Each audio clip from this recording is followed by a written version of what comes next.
Thank you so much for that kind introduction. I hope we won't regret any of it later on. The delay, by the way, I've been privatized, was sponsored by Network Rail and Virgin Trains. And looking out over you are a particularly terrifying audience. I see so much grey hair that I know you've all been properly educated, so I won't be able to slip anything behind you. The other thing I want to mention is you will all, of course, know that today is International Toilet Day. It really is. And I was a bit worried when I discovered this that I'd been deliberately invited on such a date as a sort of slight, but I'm assured it isn't so. I will try and work some mention of the international concern about toilets into my speech at some point, but I'm not quite sure how yet. To begin, the title of this talk is that the European Union is a continuation of Germany by other means. Something which seems to me to be so obvious that it barely needs saying, but on the other hand, which many people find shocking. And the reason why I think a lot of people in Britain find it shocking is because, in my belief, our attitude towards both of the great European wars of the 20th century is wholly and utterly wrong, out of focus, and skewed. We see it through the prism of the Somme, of the Versailles Treaty, of El Alamein, of D-Day, of the Battle of Britain. In fact, the real conflict was being fought all the time, far away. And the real axis of war in Europe has been, for all that period, and continues to be now, Stalingrad, Ukraine, Brest-Litovsk, Kiev, and Sevastopol.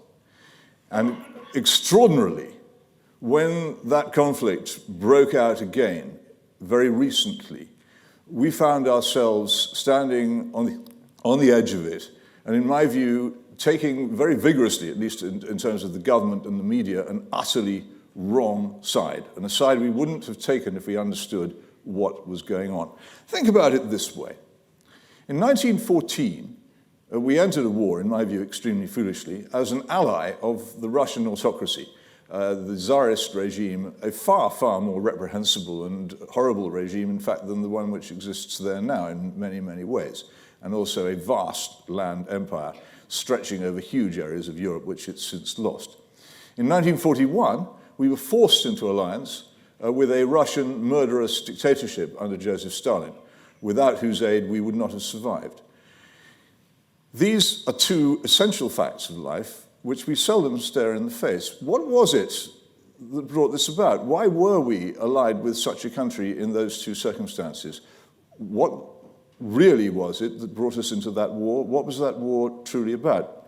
In fact, although terrible things happened on the Somme and at Ypres and at Passchendaele, and the poems of Wilfred Owen remain a beautiful and moving account of the horrors of that war, and although we rightly continue to celebrate our standing alone in 1940 and the Battle of Britain and El Alamein and D-Day and the rest of it as great acts of courage, resolution, and national effort, they were not the central part of the war. The central part of the war was a German ambition to move eastwards, particularly into the area of Ukraine. And that ambition was pursued right up to the Treaty of Brest-Litovsk in 1917, which very, very few British people are fully aware of, and which foreshadowed in so many ways things which were to happen later, and which created, for the first time in modern history, a country called Ukraine. That treaty was the almost Carthaginian peace which Germany forced upon Russia after the collapse of Russia. And the collapse of Russia was obtained by Germany in a most astonishing fashion, and people, again, don't fully realize this. They've heard of the sealed train, and they've heard of Lenin, but they don't really understand just how very much German secret agents, under the instructions of General Ludendorff, paid Lenin and the Bolsheviks very large sums in gold in a classic foreign organized putsch in a major country to overthrow what had by then become, for the first time in history, the Russian democracy. To overthrow the Russian democracy, drive Russia out of the war, and thereby impose this Carthaginian peace on Russia and effectively bring the war to an end, if only they could knock us out in the West, which they very, very nearly did soon afterwards. This was the center of the war. And it was only because they failed, and again, through the immense resolution and courage of, largely of British soldiers during the Great Spring Offensive of 1918, it was only because they failed very narrowly to do that that the map of Europe was not then, once and for all, drawn in favor of Germany. Germany was, by 1914, an immensely powerful industrial, military, naval, diplomatic force, one which nobody in Europe could really withstand alone or probably even together under normal circumstances. It very, very nearly succeeded in 1917, after Brest-Litovsk, in imposing its will on Europe, in doing what it had really wanted to do all along, which was to destroy the Russian Empire and to take a large part of its territory, so large that it could never again recover. This was all repeated in quite considerable detail between 1940 and 1943. And again, by enormous good fortune, really, for the world, the German effort to destroy Russia and the German effort to dominate Europe forever failed. And it failed largely at Stalingrad. And the debt which we owe, whatever we think of Stalin, the debt which we owe to the Russian people for the battle which they put up at Stalingrad remains unpayable. They were the ones who made sure that Germany under Hitler did not, in the end, dominate Europe. That was the war. But do you think that once it was over, the enormous economic, political, social, and theoretical forces which had engendered it went away? Because I don't believe in any way that they did. You can still read, it's still obtainable under a very obscure imprint, a fascinating book called Mitteleuropa, which was written in the middle of the First World War, speculating on the possibility of the entire German peoples, Germany and Austria-Hungary, uniting together and forming a vast land empire in the center of Europe. It was a German dream, which obviously, after the Second World War, was no longer attainable by the means of military conquest. But was it attainable by some other means? Interestingly, we need to go back before Hitler. This is not something which we attribute to Hitler, to a real understanding of what was going on in this. And I recommend all of you to read what I regard as the best history book published in the past 10 years on this whole era, The Deluge by Annam Tooze, which describes in some detail the process. What Germany discovered during its conquest of the former Russian Empire in 1917 was that it could create nations which were not nations. Richard von Kuhlmann, then the German Foreign Secretary, an English speaker, a clever and witty man, devised the concept of limited sovereignty, which he first of all tried out in the creation of a fake kingdom of Poland to try and detach Poland from Russian domination, and which he then proceeded to continue in setting up the puppet state of Ukraine, which was only destroyed as a result of Germany's defeat in the West in 1918, and which would otherwise probably still exist. These foreshadow, in an extraordinary fashion, the remarkable events which began in February 2014 in Kiev, which still seem to me, and there is a link, by the way, to the subject which Bill first mentioned at the beginning of this meeting. There is a link to that in this. This was revived in the extraordinary events of February 2014 in Kiev. Now, these events are often misrepresented and misunderstood in the West. I was astonished, being familiar with that part of the world. I was utterly astonished by the way in which my journalistic colleagues covered it and the way in which many politicians actually addressed it. I thought it was completely and utterly mistaken, and I'm someone who has, on several occasions, been to that part of the world, knows it reasonably well, and lived for 2.5 years in Moscow, partly when it was the Soviet Union, partly when the Soviet Union was collapsing. And I cannot believe the nonsense which was taught. What took place in February 2014 in Kiev was a naked putsch. It was a putsch which took place under considerable foreign pressure and with considerable foreign support. What was happening was this. Ukraine, as a result of the collapse of the Soviet Union, and I'm here going to give you some figures, Ukraine, as a result of the collapse of the Soviet Union, had once again become the most significant piece of real estate in the whole of Europe. After the collapse of the Warsaw Pact and of the Soviet Union, Moscow lost control, direct control, over roughly 180 million people and roughly 700,000 square miles of European territory. I'm not even counting in this its loss of control over areas such as Kazakhstan in the East. It's a separate issue. The European Union, and what I regard as the European Union's military wing, that is NATO, in the same period gained direct control over more than 120 million of those people and 400,000 of those square miles. The reason for the difference between the figures, the reason why the European Union and NATO had not gained as much as the Soviet Union or Moscow had lost, is fundamentally Ukraine, the biggest single territory remaining neutral and non-aligned in the whole of Europe. There was this huge struggle, a diplomatic struggle lasting several years over the future of Ukraine, in which the European Union offered very large financial blandishments to Ukraine to end its non-alignment and to enter the European Union NATO camp. As I say, there were very large sums of money involved because the agreement, the association agreement which was proposed, was not simply an economic agreement. As European Union agreements very seldom are solely economic. It contained very considerable political and military clauses and would have, had it been agreed, which it eventually was, but would have, had it been agreed, have moved Ukraine firmly into the Western rather than the neutral camp.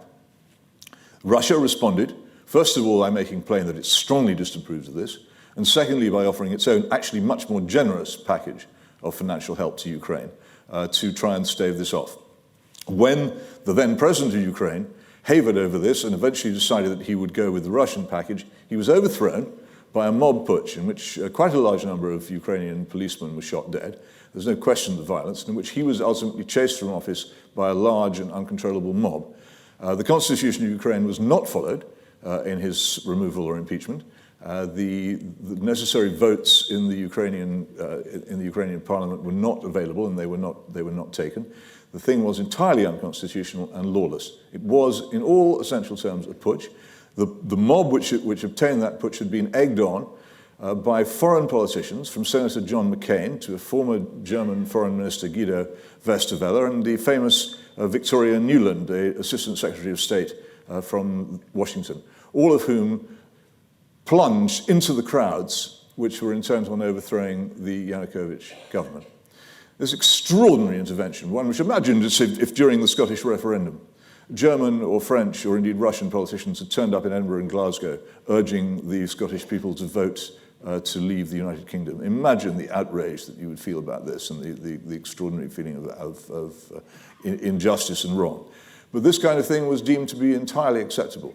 We're told, and quite correctly, that Russia has sent into the area its own secret policemen, spies, military intelligence, and there's no doubt whatever that Russia has done this and has intervened in many ways.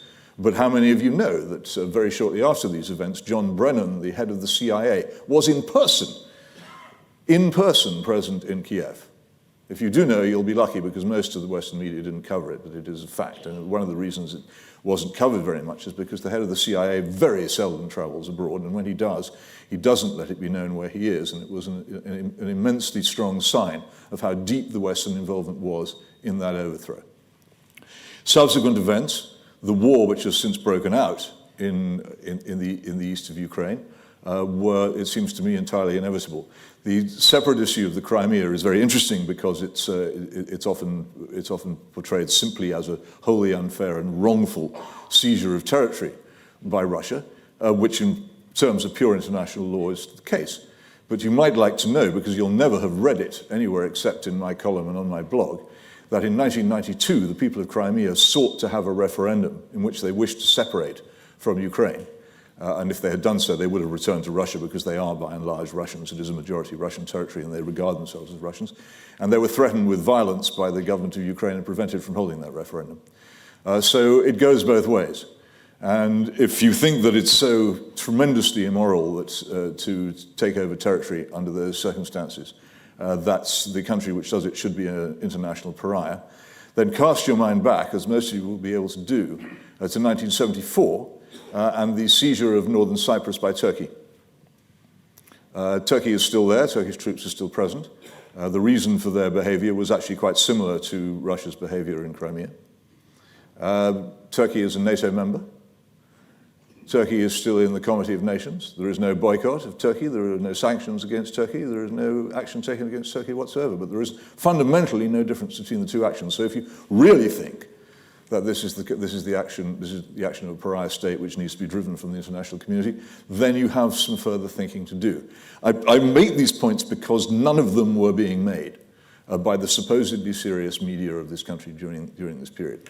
I also would point out that George Friedman, the very experienced and renowned analyst of intelligence matters in the United States and head of Stratfor, the intelligence analysts, gave an interview to the Russian newspaper Kommersant in which he said, yes, indeed, this was quite clearly a blatant coup, and anybody who says it wasn't is misrepresenting events. I will spare you the details of the vast sums of money spent by the European Union on civil society organizations in Ukraine, which is another way of saying on propaganda and buying influence on Ukraine in the years before this happened. This is a huge struggle.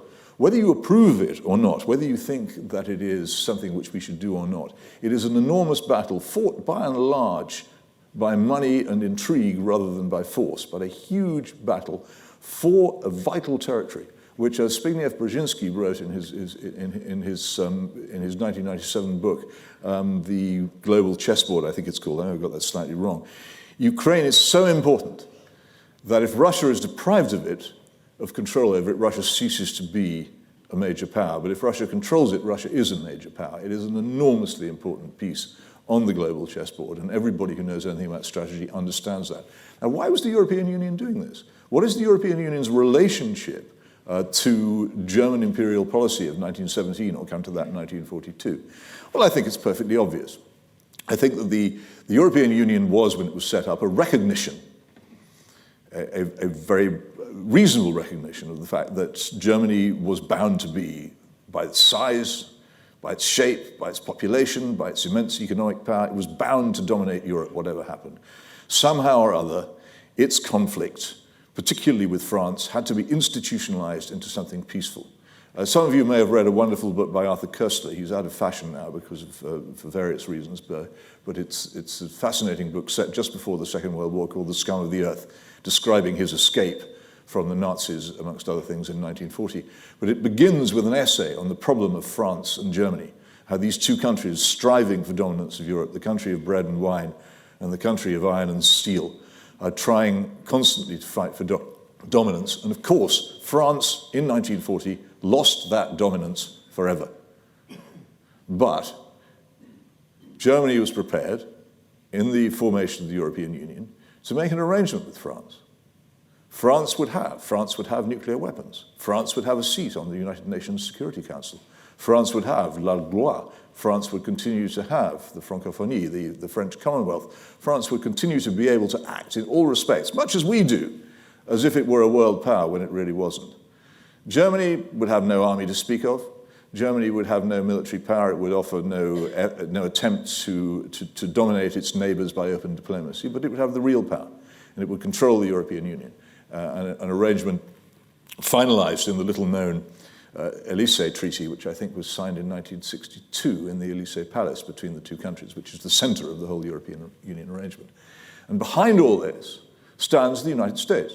The United States, which since the days of Woodrow Wilson and Versailles, has been determined to ensure that no power dominates Europe, a job which used to be ours, but which we were no longer capable of doing or competent to do, and was therefore extremely interested between the two wars in trying to control Europe and to prevent dominance, but failed to do so. But after the Second World War was determined it would not fail as it had done in 1939. So, for instance, it is actually the case that and documents exist, right down to bus tickets. They were found in a cache at Georgetown University by a tremendous historical research accident a few years. Documents exist showing that the Central Intelligence Agency actually put together the original European movement and were very, very anxious to ensure that the European Union should be created and that Europe should be one political entity, by and large under American influence, which is why you find Victoria Nuland and why you find Senator John McCain in the Maidan in Kiev in February 2014, urging on a European Union expansion, which is also, of course, a NATO and an American expansion. This is the nature of power. In the middle of this, where is Britain? On the margins of it, probably not very important. And then there is another part of this which you need to understand. One of the reasons why it happened when it did One of the reasons why Ukraine is so important is because it is the key not just to the Caucasus and indeed to large parts of Russia, but it is the gateway through which Europe reaches the Middle East. And it was always extremely important from that point of view. When the United States, France, Britain, and some Gulf countries, including Saudi Arabia, began their efforts to destabilize the Syrian government of Bashar al-Assad in 2011, Russia was the principal opponent of that strategy. Now, we could go on for a long time about the nature and reasons for the destabilization of Syria. It's perfectly obvious that the ostensible reason for it, that we don't like undemocratic dictatorships, isn't true, or why would we host in London the appalling dictator of China, followed soon afterwards by the butcher of Cairo, General Field Marshal Sisi of Egypt. We are not in the slightest bit worried about democracy or tyranny, and it simply doesn't wash. But for whatever the reason, an immense diplomatic effort was being made to destabilize Syria, which Russia frustrated by preventing the United States and Britain and France from committing their air forces to the side of the rebels against Bashar al-Assad. There is a sense in which, and again, George Friedman dwells upon this in his fascinating Commerçant interview, there is a sense in which this wasn't exactly American revenge for what Russia did in Syria, but it was certainly an American response for what Russia did in Syria. The United States knew perfectly well that if it moved Ukraine away from Russian influence, indeed away from neutrality towards Western influence, it would hurt Moscow where it really hurt. So we have a very complicated war, both in Europe and in the Middle East, all to do with the creation of a new power, the European Union, fundamentally German, fundamentally designed to contain Germany in peace and prosperity, a reasonable objective. And we have this linked very much with the crisis in the Middle East. And here we have the continuation of the struggle, which in many ways began, not in 1914, but of course in 1870, when the Franco-Prussian War created modern Germany and brought about the Europe with which we now have to live. As long as we fail to recognize this, as long as we fail to understand that that is the nature of Europe, that any continental arrangement of power is going to be and is bound to be dominated by Germany, and any position which we take is going to have to be based on a recognition and understanding of that. As long as we don't understand that, then our diplomacy in Europe, our attitude towards the European Union, is simply going to be vacuous. It's going to be of none effect, it's going to have unintended results, it's not going to have the intended results.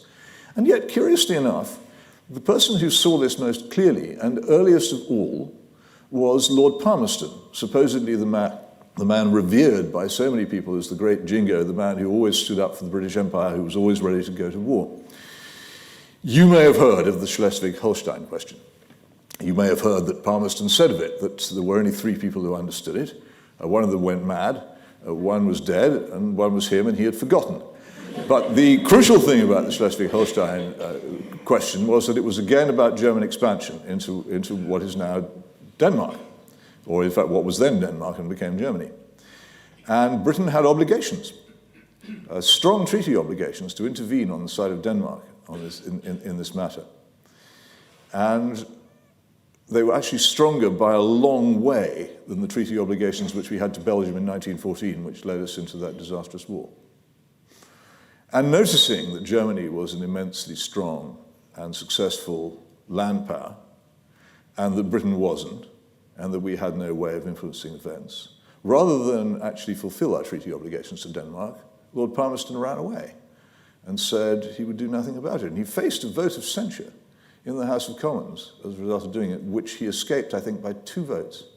And I think he was very sensible because he recognized what we didn't recognize in 1914, what we haven't recognized since, what we don't recognize now.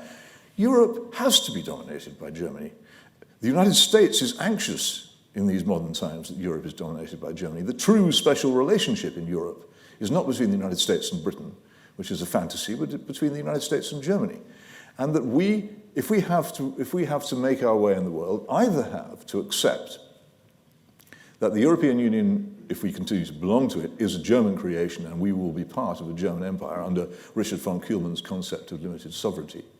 or we can leave it altogether and say that we wish to be independent. But there are no two ways about it. If you're in it, you're governed by it. William Hague's great slogan, "In Europe but not run by Europe," is as vacuous as saying "in Wormwood Scrubs but not governed by Wormwood Scrubs." Life isn't like that. This is an immensely important, very significant, very powerful, quite aggressive project, which has already caused two wars, the first in Yugoslavia and the second in Ukraine, in the course of its aggression. We might want to be part of it, we might not want to be, but before we decide which we wish to be, I think we should work out what it is. And I think it's absolutely true to say, as I began, I shall finish, that the European Union is the extension of Germany by other means.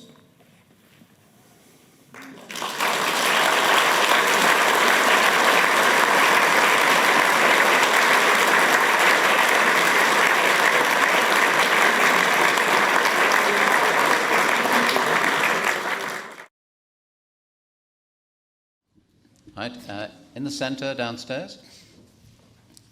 So about 6 rows back, Peter. Yeah, Gentleman with the beard. And I'll take the next question upstairs. Thank you. 2 very quick questions based on what you've just been saying to us, Peter. First of all, as far as Ukraine is concerned, were the wishes of the people of Western Ukraine to look westwards rather than towards Russia misrepresented? And secondly, in relation to Georgia, which of course doesn't have anything like the significance that the Ukraine does, the actions of Russia in moving in and depriving Georgia of part of their territory, was that justified in the same sort of way? The Western Ukraine is a very interesting question because, of course, it was actually part of Poland until 1940. And this was one of the reasons for the operations of the Ukrainian nationalists, now a hero in Western Ukraine, but not in other parts of Ukraine, certainly not in Russia, Stepan Bandera. It's very different from the west, from the east of Ukraine in many ways. It's the place where Ukrainian speaking is most concentrated. It is in some ways wholly different, and the nationalism there is very fervent, and it's part of the difficulty of trying to construct Ukraine. And there's a very fine book by Richard Sakwa, S-A-K-W-A, called Frontline Ukraine, which discusses the problems of Ukraine when it became independent and trying to create a structure which would accommodate both the people of Lviv, as they call it, and the people of Donetsk in the Far East, who are much more Russian-oriented. And in fact, Ukraine, by going for a very unitary state and one which was very fierce about being Ukrainian, imposing the Ukrainian language, making people with Russian names change them. If you were called Vladimir, you would suddenly find you were issued with an identity card calling you Volodymyr. It may seem small, but imagine if the government changed your name for you. It irritated a lot of people. This kind of imposed unity and the extraordinary refusal of the Ukraine to use as a major official language the one language which everybody in the country spoke, namely Russian. So it has been a difficult balance. I think the government of Ukraine has managed it extremely badly. And they managed also their treatment of Crimea extremely badly, and threats made by prominent Ukrainian politicians to end the agreement under which Russia could base its fleet in Sevastopol probably helped to precipitate this problem. In Georgia, the report on the war, which was conducted by a neutral party, concluded that Mikhail Saakashvili, the Georgian president, had started it. And I believe that is true, and that most people who understand the situation properly accept that. Saakashvili was hoping to drag the United States into his conflict, but he failed. And as a result, he caused a great deal of bloodshed and difficulty in his own country. It is extremely complicated what goes on in Georgia. I've been to these strange borders between South and North Ossetia and Abkhazia, and it was designed by Stalin, who knew more about Georgia than most of us because he was Georgian, to be very difficult to break away from the Soviet Union. It contains these national minorities who don't want to be run by Georgia and who therefore are happy to be protected by Russia. There are always parallels. It's crude, but it's worth thinking about between these nationalities and, say, the Northern Ireland Protestants. And it is more complicated than it looks. I think Saakashvili was very rash and aggressive. and created a war where none was needed. Oddly enough, Sakwa goes into this in his book. Russia's relations with many of its neighbors, from Norway to Armenia, to name a couple, on border questions are extremely cordial, and they don't have many difficulties. The difficulties arise when people try and manipulate their neighbors from outside for other purposes. Right, we'll take one more question. One more question, that's upstairs on the left. Right, the front row upstairs, Peter.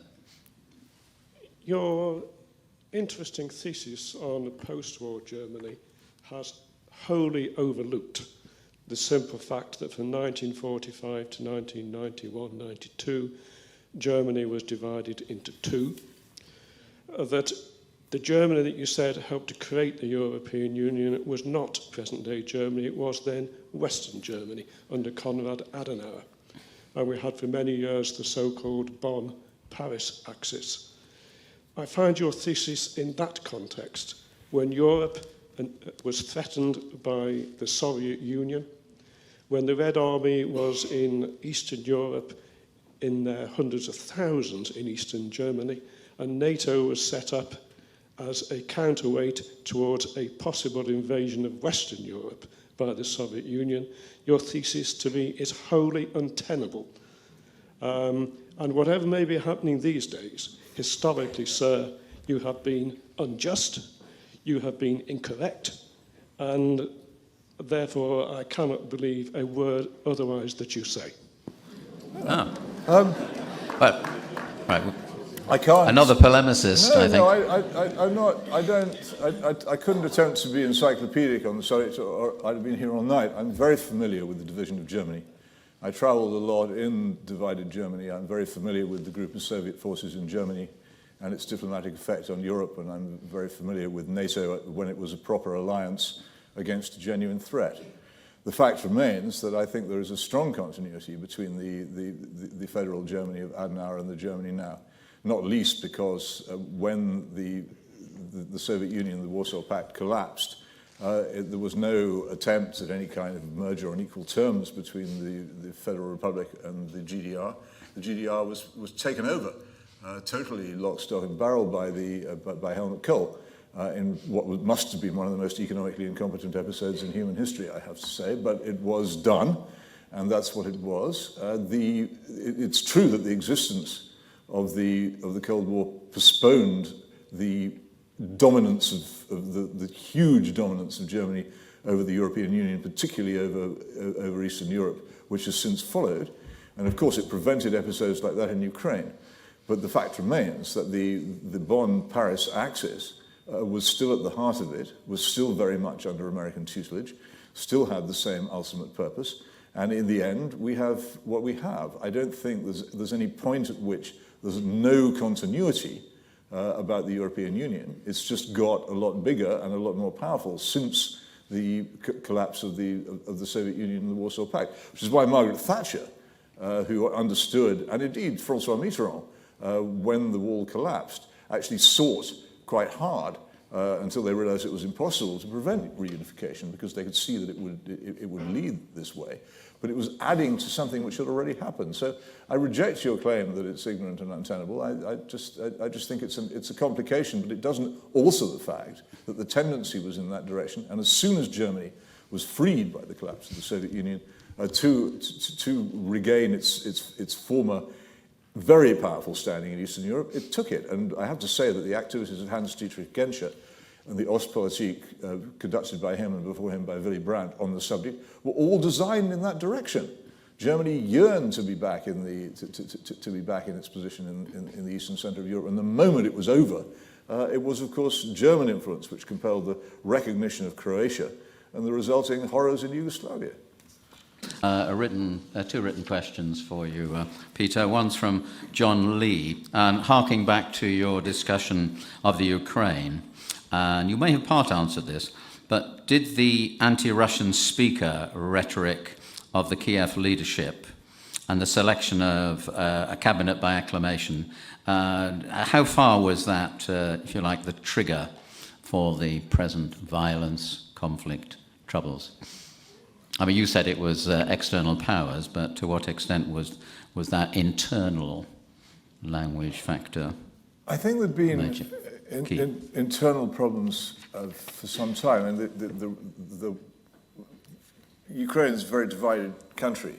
It's in some way less divided now because a large part of eastern Ukraine is semi-detached, and therefore the division is less equal. But it just is politically divided. And actually, the interesting thing is how little advantage Russia took of that during all the long period of independence after 1991. There was, I think, a pretty genuine understanding in Moscow after 1991 that the countries which had left the former Soviet Union were independent and should be left alone. So I don't know. I think that the internal bitternesses within Ukraine would probably have gone on much as they had been for some. I paid a visit to Sevastopol and various parts of eastern Ukraine a little while before this happened, and sort of predicted there was trouble coming, though I had no idea how bad it was going to be. But I thought it would be internal. There were ludicrous things that, for instance, people in Sevastopol who were largely Russian-speaking were told that if they went to the cinema, they'd have to watch films in Ukraine, which is a bit like you having to watch films in Welsh. These ridiculous things being imposed, which people really didn't like. And it was there that I met people who said that their identity cards had been altered so that their names had been changed. And these resentments were going on. But I think it would have just have carried on if there hadn't been the external stimulus, if there hadn't been the attempt to shift Ukraine from a neutral, a non-aligned position to a Western, EU-aligned, NATO-aligned. They're not a member of either of those things. It's not capable of being a member of either of those things. It doesn't have the military power or the economic standing to do either, and won't for a long time.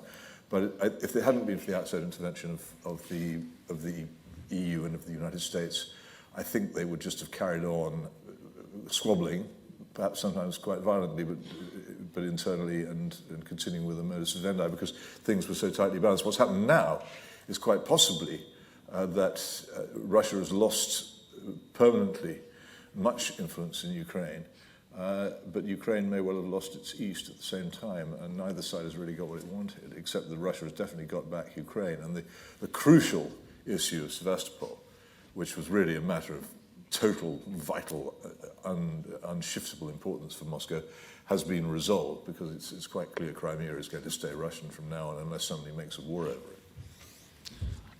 I'll go upstairs in a minute, but since you've been talking about boundary issues some of the time, let's take John Mottram's question, a bit obscure, but how does Russia still justify retaining Kaliningrad, Königsberg? That's on the Baltic, is it not? I don't think there's any, for a very long time, this is one of the fascinating points of history that I often raise in the argument about Israel, that there is a movement in Germany which campaigns for justice for those expelled from what are called the Lost Lands. And some of its members dream perhaps about getting back the land that was lost under the Potsdam Agreement and from which they were expelled. But I don't think there's any serious political current in Germany which wants to do so. And I think it would be too, because Kaliningrad is such an important naval base, it's unlikely. And the other thing you have to remember is that in Russia there remains a strong feeling of moral justification for these conquests. That the seizure of Königsberg and its conversion into Kaliningrad was a message to Germany that its behavior was not to be tolerated and was indeed being punished. There were terrible scenes when the Russian army, the Soviet army as it then was, arrived in East Prussia towards the end of the war. Awful pillage and murder took place. There's an account of one occasion where on one of the ruined houses had been scrawled in Russian, "Look at you. You have beautiful houses, wealthy farms, canned food, electricity. Why did you come to our country and ruin it?"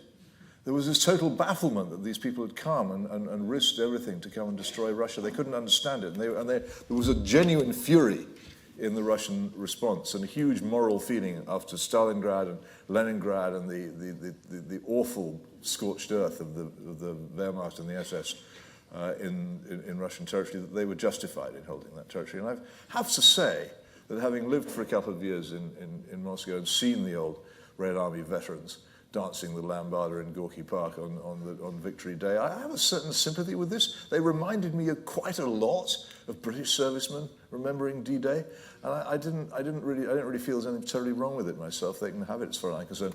What I think will eventually happen with all these areas, and this includes the old Sudetenland and the parts of Poland which were formerly German, is that as the European Union consolidates, if it succeeds in doing so, which is by no means guaranteed now, but if it does, that's economically Germany will move back into the areas where it used to be. The old Autobahn between Königsberg and Berlin will reopen. German investment in what used to be Königsberg will revive. But for the moment, what used to be Göringstrasse will continue to be Ulica Gagarina, which is what it is. The next question is going to be from upstairs, Peter, right at the back on the right-hand side. Thank you, Peter, for this evening's talk. It's broadened my history of Europe and increased the interest even further in how it might develop. But a particular one, perhaps a rather simple question, but may not have a simple answer. Does Angela want us in or out? Yes. Well, a few people are asking that. Oh, I think they would definitely prefer us to be in. I think the German establishment would prefer us to be in because politically it would be. It's the old J. Edgar Hoover and Lyndon Johnson arrangement, isn't it? Better to have him, how shall I say, inside the tent spitting out than outside. Well, you know what I mean.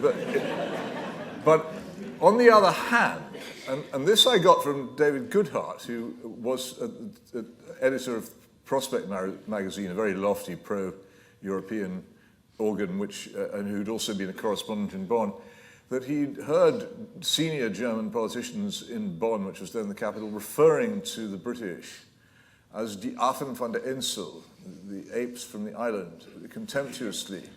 And there's a sort of exasperation in Germany with our refusal to be part of the project. And ultimately, if we hold it up too much, I don't think they'd be that sorry to see us go. If it really came to it, they could cope. It's not central. We were never central to their project. We imagined that we were. There's all this rubbish about 2 world wars and 1 World Cup. We think we're central to their life. Actually, one of the fascinating things about Hitler is that he never really cared about us. And the Kaiser, when asked about, made a number of rude jokes about British military capability, but one of the ones he made in 1914 when it was pointed out to him that Britain might join in on the side of France and Russia, he said, dreadnoughts have no wheels. Which is a very good point, because indeed they don't. And it took us a very long time to assemble an army big enough to have any influence on the outcome of the 1914 war. They never really saw us as central. They were annoyed that we came in 1914 on the side of France, thereby depriving them, they thought, of a quick victory. And they were baffled by our engagement in 1939, as in some ways, so am I. So I think they would be now... they prefer us in, but if it really came to it, if we really made a big enough nuisance of ourselves, they'd say, who cares, we'll manage without you, thank you very much. The next question is downstairs. It's on the front row, far right. I'm sure you're quite right to highlight the interests of the Germans eastward, which has been going on for a long time. Yet, post-1945, the Americans have put so much cash into Western Germany. Are the Germans not just being used as a sort of proxy for American foreign policy towards the Russians? Yes, I hoped I'd conveyed some of that, that the whole project is fundamentally a revival of the Wilsonian idea of creating a peaceful, stable Europe which can trade with America but which has no power on its surface that can challenge America globally. So yes, but that doesn't mean that Germany has no independence of action within that arrangement. And I think it does. Actually, what Friedman says, again, is that what America probably has always feared more than anything else is a German-Russian rapprochement. And this has always been very alarming to Europe, both at Rapallo in the 1920s and, of course, in Moscow in the Molotov-Ribbentrop Pact. When Germany and Russia get together, the world trembles. It doesn't tend to be good news for anybody, except possibly for them, and not even them in any case. But I think that Germany has a lot of independence of action within the American project for Europe. But I think if Germany started actually being more friendly towards Russia, and actually coming to a permanent arrangement with Russia and perhaps encouraging a true association of Russia with the European Union. And here's the thing, so a digression, but it's important. There's a very simple question here. Why does the European Union stop at the Russian border?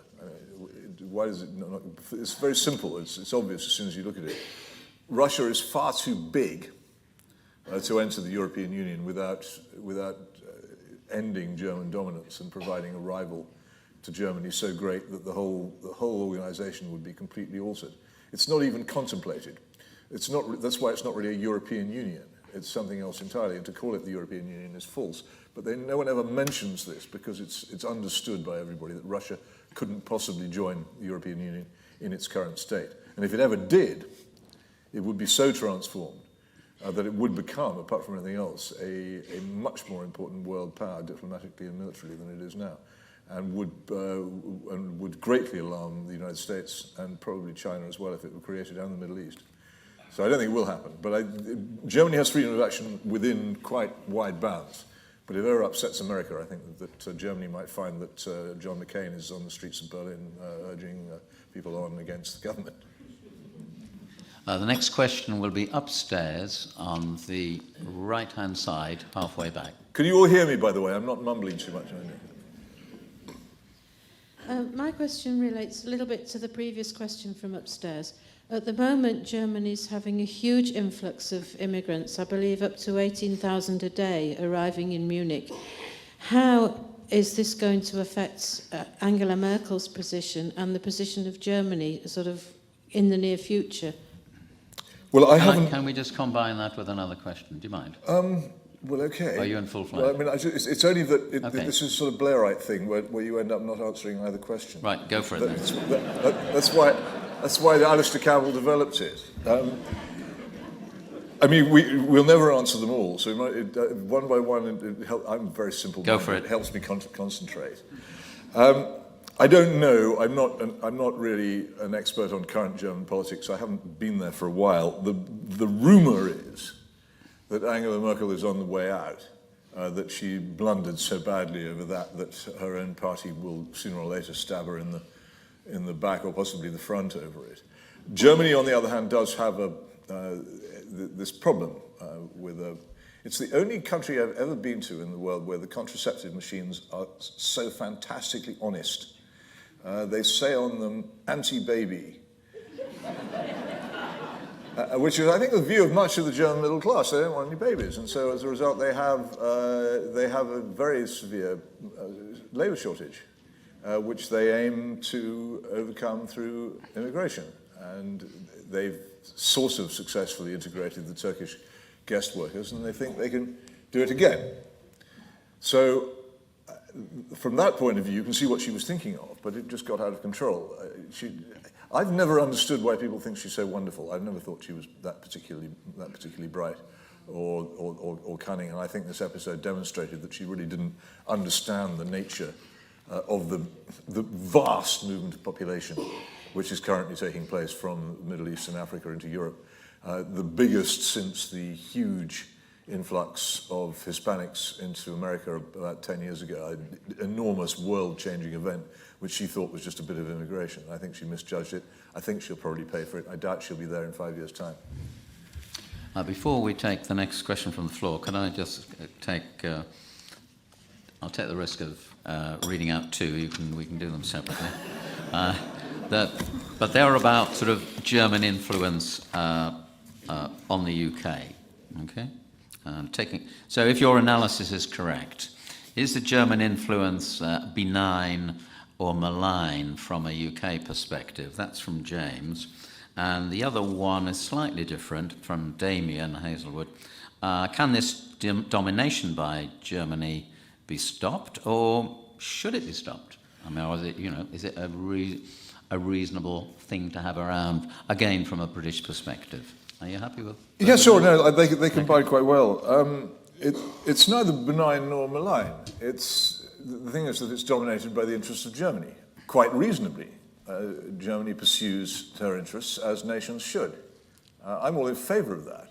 I think that we should do the same, and I believe that I think, again, Palmerston, nations don't have permanent friends, they have eternal interests.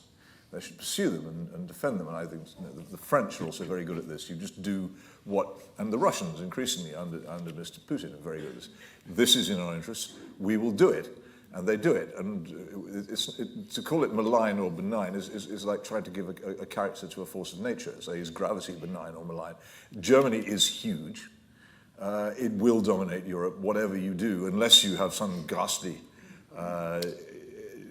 savage act like the Morgenthau Plan, which would have been a war crime and resulted in starving huge numbers of German people to death. Unless you do something like that, Germany will inevitably dominate Europe. That's what will happen.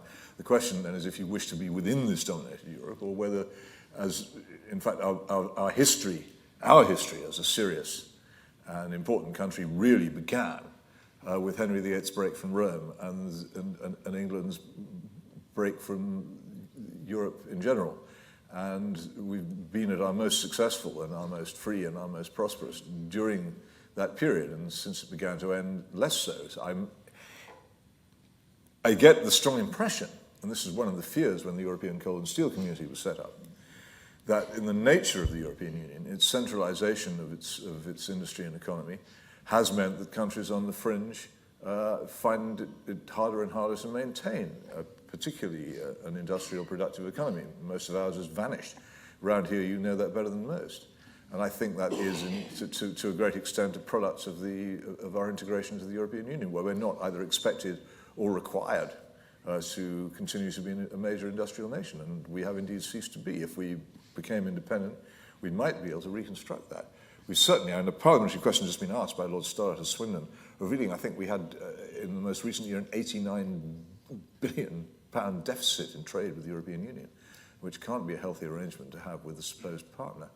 So, not malign nor benign, but as long as it's there, and as long as we allow it to make our laws and to make our terms of trade, I think we'll probably suffer because they're not being made in our interest. They're being made in Germany's interest. We're going to take the next question on the front row, right in front of you, Peter, and then we'll go upstairs. Peter, remaining with the present day, who should so-called Islamic State fear the most, the West, the Russians, or Anonymous? Sorry, the Russians or? The West or Anonymous? I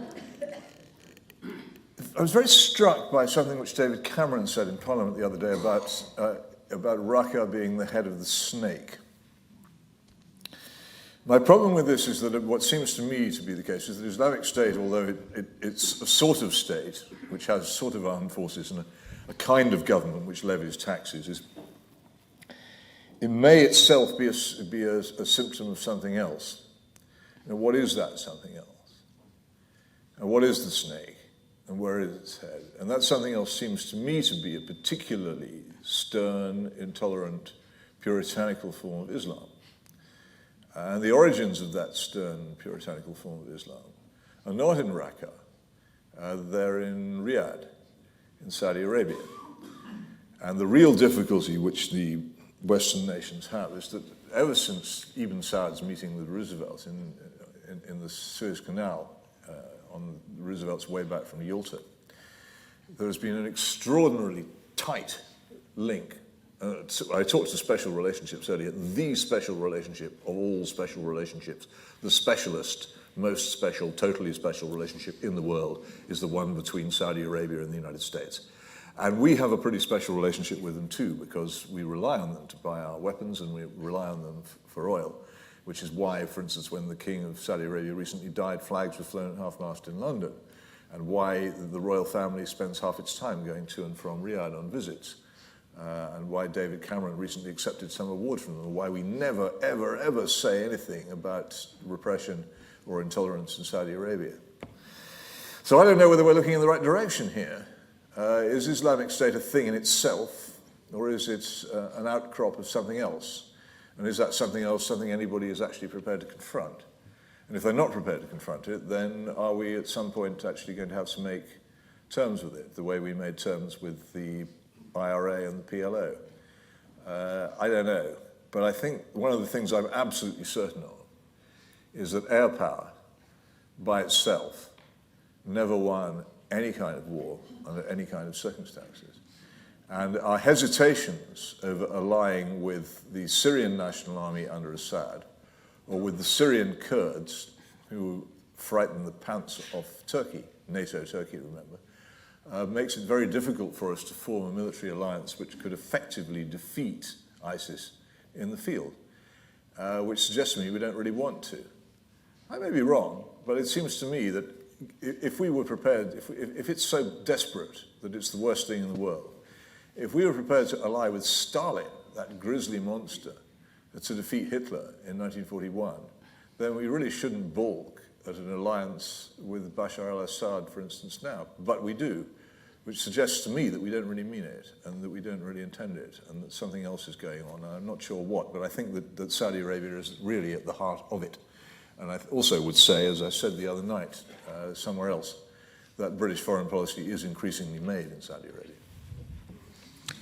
Let's go back to your earlier thesis. We've talked a lot about Germany, but we've got a question here about France. So has France just been a willing follower in this EU development that you've outlined, or did they in fact try to dominate it and actually fail? The history of France is a terrible tragedy, and anybody who loves France, which I do, has to look on it and say that it is immensely sad what happened. But a simple matter, as Koestler describes in Scum of the Earth, the birth rate of the two countries, the population, the industrial capacity, simply were not matched. Germany overbore France on these matters. In the First World War, and one of the things which really annoyed me most of all during the period of September the 11th and France's refusal to take part in the Iraq War were the sneers at France which came from Americans, cheese-eating Serona monkeys, and that stupid joke on Google looking up French military victories and finding there were none there. Leave aside the fact that the most important French military victory in history was at Yorktown, without which the Americans wouldn't have a country. Leaving aside that one, and thank you, Admiral Comte de Grasse, particularly, but leaving aside that one, the French resistance to German invasion at Verdun is one of the great historical resistances of human civilization. And just to contemplate what they went through for that is extraordinary. But is it not rather easy to understand, after going through that in the First World War, that they were unwilling to go through it again in 1940? And a lot of French people will say to you, if you press them on this, sometimes it is a choice between Verdun and Vichy. And if you, referring to us, the Rospies, if you didn't have the English Channel, you might understand that better. I don't think France had any real choice. And it's very interesting that the man who probably pursued French integration into the European Union most of all, François Mitterrand, was simultaneously a man of Vichy and a man who also managed at the absolutely right moment to switch his allegiance to the resistance, which again summarizes a lot of what the French elite is really about. Not everybody was de Gaulle. The resistance wasn't as big as it looked, and nor would it have been here if we had been under the same circumstances. They went through terribly difficult circumstances, and they've got what seems to me to be quite a good compromise, which is why they stand by it so firmly. Whether, given the enlargement of the European Union and also the much greater power of Germany and their own economic crisis, it can continue in such a way that it's bearable for them, I don't know. I think there is de Gaulle at one stage, and this is described in a wonderful passage in Hugo Young's book, That Blessed Plot.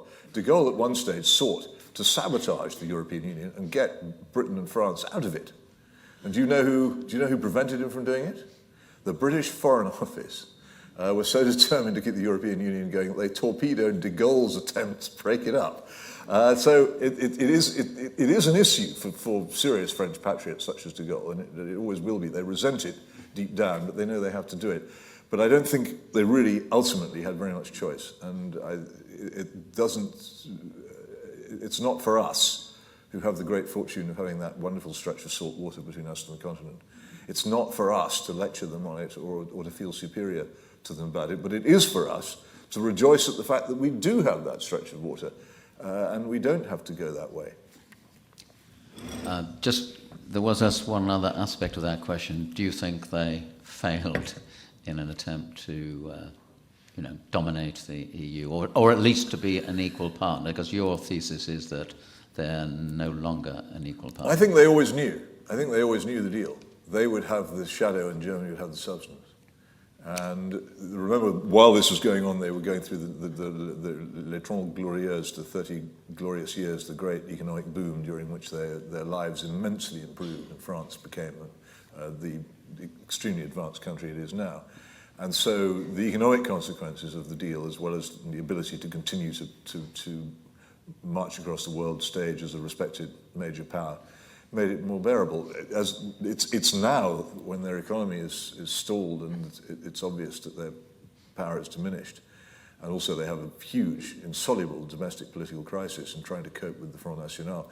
It's now that it begins to chafe, but up till now they've actually done rather well out of it. And the other thing, of course, is the common agricultural policy, which is part of the deal. They got a lot of money out of it too, but it's not. I don't think limitless.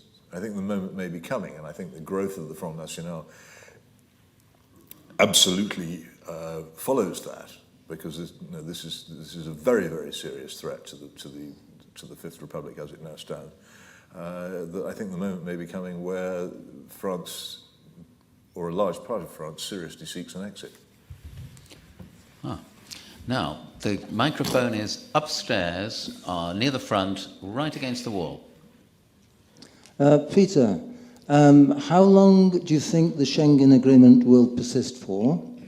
How long do you think the EU will persist for, taking into account that the demographics are changing by the day, and that it's reckoned by some sources that indigenous Swedes will form a minority population in their own country in just 15 years' time, and by other sources 44 million Muslims now live in Europe, and things are changing quite fast. Do you think the EU will still be here in another 50 years' time? If it is, do you think it'll take the form it's taking now or something similar? And by the way, I've read your book, The Abolition of Britain. I think it was too optimistic. You think it's what? Optimistic. Okay. Anybody who's read that will know that it's a slightly bastard remark. Alan has asked a very similar question to the one we've just had from Bill. Well, if I were a clairvoyant, I'd get a job with MI5, which is in serious need of them, so I don't know. I think that there is a possibility, which of course has origins in the French Empire, which was, as you all know, largely in the Muslim parts of Africa, particularly North Africa. There is a possibility that the growth of Islam in Europe will lead to some sort of... Some of you may be familiar with the work by the person who uses the pseudonym Batier, or Daughter of the Nile, Eurabia. The idea that Europe and the Arab world will form a sort of union of what is now roughly the European Union and much of North Africa and Egypt and the former French Empire. It's a possibility that that's the direction we'll take. I think that one thing that history tells us is that all kinds of extraordinary things can happen. I think, as I say, this level of migration, and I've been saying this for a long time, long before most people even noticed it was going on, partly because I was born in Malta and I'm very conscious of what goes on in that island, and noticed some years ago that there was a major problem there, but it's huge. The trans-Mediterranean migration and the migration coming out of the Middle East is enormous, and it's going to change Europe politically, demographically, culturally, and quite possibly religiously in a way which it's hard to see how anyone could control. Whether the European Union will survive in it to be the agency which then merges itself with something larger and the Eurabia project comes true, whether the European Union will fall apart because of its many internal contradictions. And the attitude of many of its leaders does remind one very much of the caricature of Marie Antoinette, who was never that stupid. There is an enormous complacency in the Higher Council of the European Union partly because there's no opposition in the European Parliament. There's no really independent press in much of Europe, and a lot of these people are ludicrously complacent. There are many possibilities, and very few of them are good, I'm afraid. If you're going to accuse me of optimism, then I think you'll have to drop that now. We're now going to take a question. It's on the left-hand side, Peter, 2 rows back. Right. I've just finished reading Martin Sixsmith's History of Russia. I've waded through it. There are a number of things that come out of that. One is that Russia has had influence in the Caucasus and Ukraine over many, many centuries to a greater or lesser degree. And a strong leader is very, very important within Russia, given the strength of Putin. One of the other things that comes out is that some of the problems of Russia, or the historical problems of Russia, have come from the variable supply of food to the Russian people. Given that the Ukraine is has been described as the breadbasket of Russian influence, as it were, and supplies a huge amount of food, as I understand, to the Russian people, is this not good enough reason for Putin to continue to need to have a very, very strong influence in Ukraine? I'm sure it's part of it. I'm not really sure about the Russian food supply nowadays. Other parts of Russia have developed agriculture which didn't exist in the days when Ukraine was first called the breadbasket of Europe. So I don't know whether it's that vital, though its main importance is strategic. A piece of territory which if you don't hold, you're incredibly weak, and if you do hold, you're stable. There is an important point about Russia, which again, people who are surrounded by large stretches of deep salt water possibly need to understand. I know people sometimes say things about foreign languages which are more than faintly ridiculous, and George W. Bush saying the French had no word for entrepreneur is my lasting favourite. And I don't claim to be a fluent speaker of Russian, but I speak a bit, and I have Russian friends, and I've checked this out, and it's true. The Russian word for security or safety, безопасность, which forms part of the name of the KGB, Комитет государственной безопасности, is a negative word. What безопасность means is without danger, without opasnost, danger, and that's what it means. And there is no positive word for safety in Russian. There is in Moscow, in one of the more beautiful parts of South Moscow, a street called Balashar Ordninka, which means the street of the Great Horde, and it's called that because the Golden Horde used to turn up there every 5 years to collect their tribute. And people are told that Asia begins at the Urals. It's not true. Moscow is a frontier city. It's really where Europe ends and Asia begins. It's a place which has never been safe, which has been repeatedly invaded. And that determines the whole nature of its politics. It's why it's one of those places where it's an army with a country rather than a country with an army. And it will always be so as long as it exists, and you're as likely to remove it as you are to be able to remove the Himalayas with a teaspoon. It's there, again, like Germany. And this simple recognition that Russia has concerns and that it doesn't have natural borders such as ours or such as those the United States. The United States has as its neighbors Mexico and Canada. I mean, imagine if Poland had Mexico on one side and Canada on another, how Polish history would be different from having Germany on one side and Russia on the other. But it's not that way. If you have Mexico and Canada on north and south and the Atlantic and the Pacific on to your east and west, you can be pretty smug. But if you've got Germany on one side and China on the other, then you can't. And Russia can't be. And the simple recognition of this fact would help us all to understand why Russia does get a little bit alarmed when people start maneuvering on its borders. But even the United States, I reckon, if the Russians started moving in, say if Quebec held another referendum and declared independence from Canada and opened up a military alliance with Russia, how long do you think it would be before the United States became perturbed and took some sort of action to bring that to an end? I should say about 20 minutes. And I don't... shall we just all be a lot less smug about Russia and a lot more willing to understand that it has legitimate concerns about its security and future? It's regrettable. Putin has some admirable qualities as an international diplomat and for standing up for his country, but he is a sinister tyrant. Oleg Magnitsky died in prison under his direct power.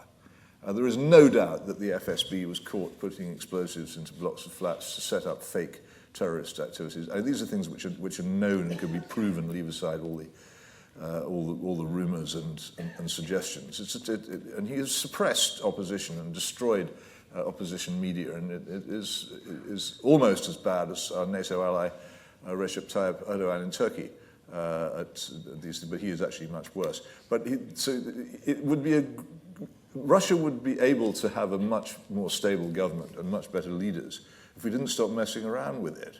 And if you really, really want Russia to be more free and law-governed and democratic, then stop messing around with Russia's borders and threatening it and irritating it and making it feel insecure would be a simple piece of advice I'd offer. We're going to have time for one more question from upstairs. We haven't had a question from the centre block. Is there anyone who'd like to... Centrists. Yeah, the centrists upstairs. Anyone? Because meanwhile we have think about it for half a minute. And we've got a question downstairs on the left of the centre block, 5 rows back. Good evening, Peter. Thank you very much indeed for an interesting talk. You said to us when you first started that today was the day of the toilet. World Toilet Day. Yes. World Toilet Day.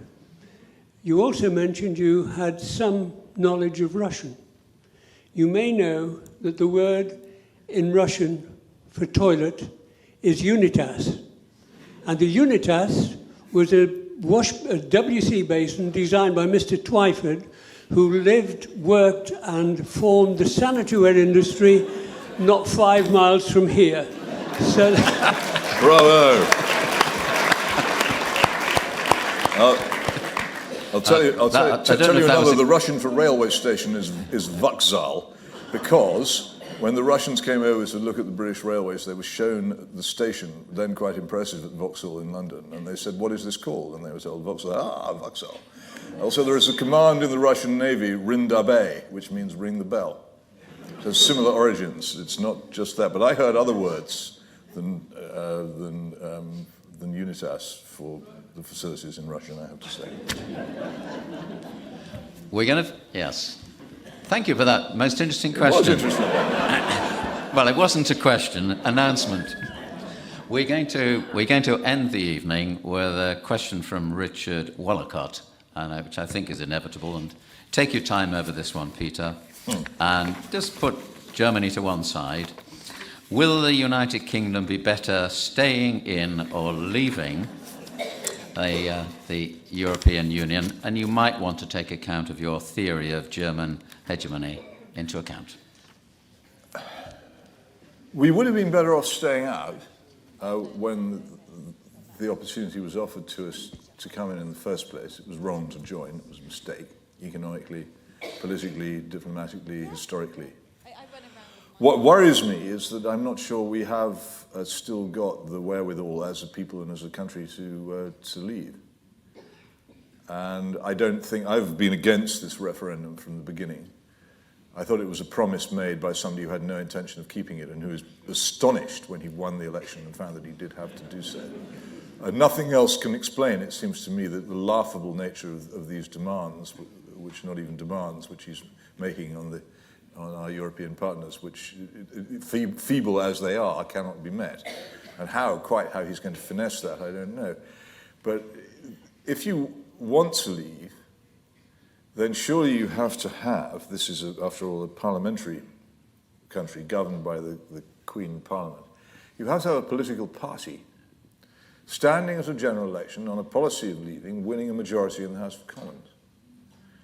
And the fact is that this country has had many years to turn its back on the Conservative Party, which has been the enthusiastic party of our humiliation in Europe since the 1960s. And many years to punish that party for leading us into this economic and political disaster and the rape of our laws, which to me is the worst, by far the worst part of it. All else shrinks into nothing beside the way in which our common law and our presumption of innocence and all the great things which our forebears won for us are being chucked away by this. But we've had all this time to reject the Conservative Party, those of us who care about the country, and year after year, election after election after election, this dreadful, dreadful organisation survives when it should be being flushed down the Unitas. Twyfords. And if we haven't got the spirit to kick the Conservative Party down the plumbing, do we possess the spirit to be an independent country again? I don't know. It seems unlikely to me. I hope so, but nothing in what I see of the behaviour or attitude of the British people suggests that most of us care enough.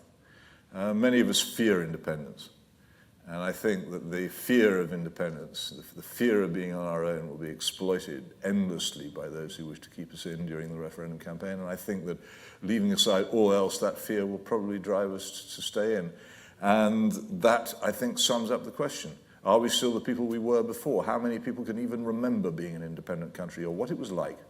And how many care? I'd love to be wrong. I'd really love to be wrong, but I don't see any sign of it. So prove me wrong by all means, but that's really my answer to it. I wish it was so, but it may well not be. You didn't frankly have the balls to put country before party.